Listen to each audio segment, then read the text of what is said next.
Sticking to the topic of weather, it's that time of year again, and we'll eventually have winter snow. But do you know when we typically get our first snowfall, or how much snow we'll pick up on an average winter? Well, it varies a lot across the coverage area, and the good news is that it's not just me. Chief Meteorologist Justin Fanfarelli is here with the story.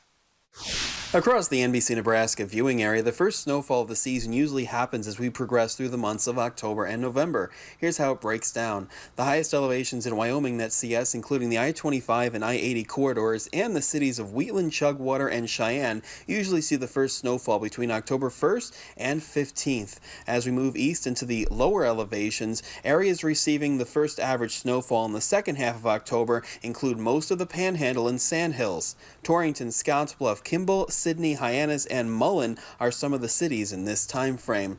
Most of us see the first snowfall between November 1st and 15th. North Platte, Broken Bow, Lexington, Ogallala, and Imperial in central Nebraska are included in this category, but also cities like Valentine, Chadron, Gordon, and Oshkosh usually get their first snowfall in the first half of November. Finally, there's a little area where the first snow happens in the second half of November, basically from Curtis and off to the south, and Palisade and off to the east. Now, how much snow do we typically see during an average winter? In a line from Oshkosh to Broken Bow and points off to the south, the average snowfall is 24 to 30 inches. As we progress north into the Sandhills and west into the Panhandle, we will increase the average snow amounts. Sydney, Arthur, and Tryon are some of the cities that typically pick up 30 to 36 inches annually. Continuing this pattern, you can see typically the earlier it starts snowing, the more snow an area gets. Cities in the 36 to 42-inch range include Scottsbluff, Valentine, Alliance, Chadron, and Gordon.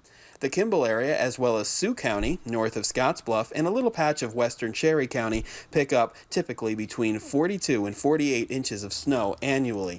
And as you go west of Kimball, out toward Cheyenne, there's an area of 48 to 60 inches of snow. Something else to notice on this map is areas where the terrain has a higher slope up as you go from east to west usually are areas where more snow falls. For NBC Nebraska, I'm Chief Meteorologist Justin Fanfarelli. Forecasts for the upcoming winter call for average to slightly below